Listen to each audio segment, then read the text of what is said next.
औज़ुबिल्लाहिमिनश्शैतानिर्रजीम बिस्मिल्लाहिर्रहमानिर्रहीम अस्सलाम वालेकुम नाज़रीन। आज हम क्लास 6 का चैप्टर नंबर 6 पढ़ेंगे। इश्तारात ज़रूरत नहीं है कि। चलें इस को एक्सरसाइज को स्टार्ट करते हैं। तो सबसे पहले जो सवाल है कि मीर साहब के नौकर में क्या खूबी थी। मीर साहब के नौकर में ये खूबी थी कि वो दूर अंदेश था। बुज़ुर्ग ने अपने नौकर को क्या लेने भेजा था। बुज़ुर्ग ने अपने नौकर को बिजली का बल्ब लेने भेजा था। आका पर किस चीज़ का हमला हुआ। आका पर बुखार का हमला हुआ। सबक में मौजूद इश्तारात के उन्वानात क्या हैं।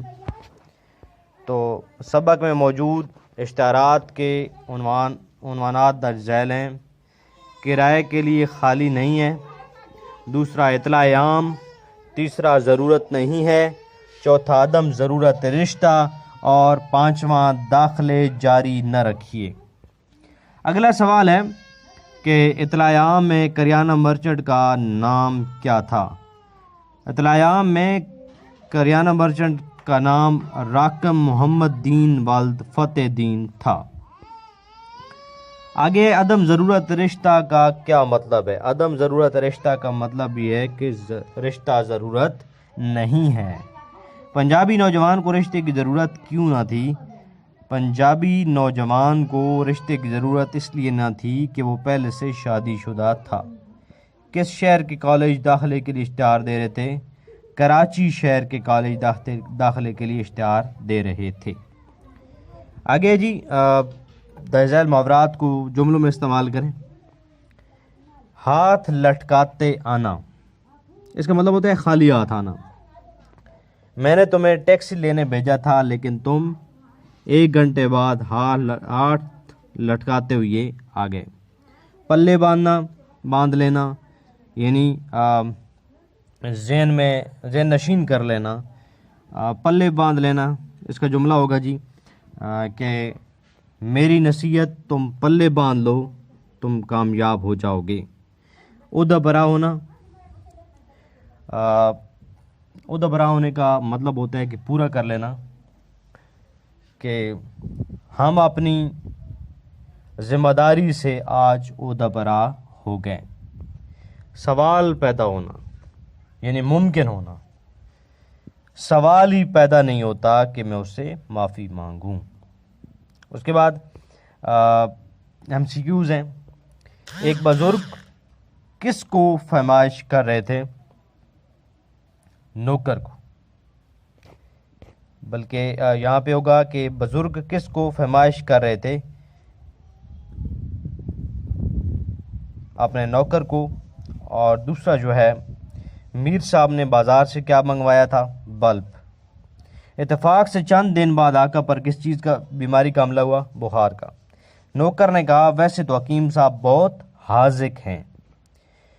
फरमाबरदार बेटे को जायदाद से क्या करने का सवाल ही पैदा नहीं होता। आक।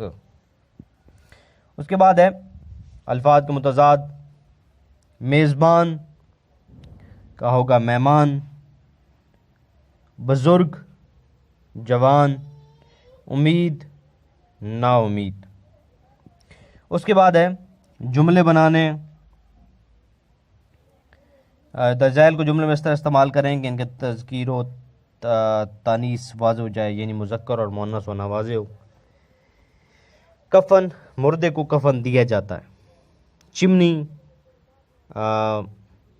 चिमनी से धुआं निकलता।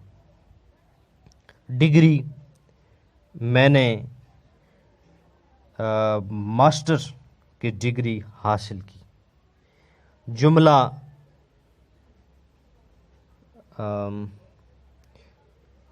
दो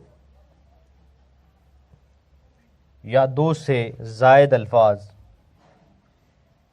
जिससे मानी वाज़े हो जाए उसे जुमला कहा जाता है। इस तरह आप लिख सकते हैं, या आप लिख सकते हैं कि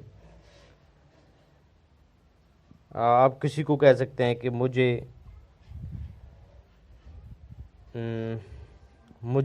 क्लास लफ्ज़ यूज़ करके या जमात लफ्ज़ यूज़ करके जमात लफ्ज़ को इस्तेमाल करके एक जुमला बनाओ। ठीक है, इस तरह से हो सकता है, मतलब कोई भी आप बना सकते हैं। उसके बाद है लस्सी। मैंने आज खाना खाते हुए लस्सी पी। ठीक है, तो इसका मतलब है कि कफन जो होता है वो मुज़क्कर है, चिमनी मुअन्नस है, डिग्री मुअन्नस है, जुमला मुज़क्कर है और लस्सी मुअन्नस है। द ज़ैल वाहिद की जमा और जमा के वाहिद लिखें। और यहाँ पे वक्त, औकात, इतला, इतलात, आदाब, अदब, इश्तिहार, इश्तिहारात। उसके बाद है जी कि दाज़ायर उरूफ तजी क्लास तरतीब दें। फरमाइश, दोशीज़ा, घामड़, उबाश, दानिस्त। ठीक है जी, तो आपने सबक की जो पहली लाइन है उसको ज़रा देख के कर लेना है। ठीक है, जिस तरह से ये है कि एक बुज़ुर्ग ने अपने नौकर को फरमाइश कर रहे थे कि तुम बिल्कुल घामड़ हो, देखो मीर साहब का नौकर इतना दूर अंदेश है कि। ठीक है, यहाँ से इस तरह से आपने इसको करना है।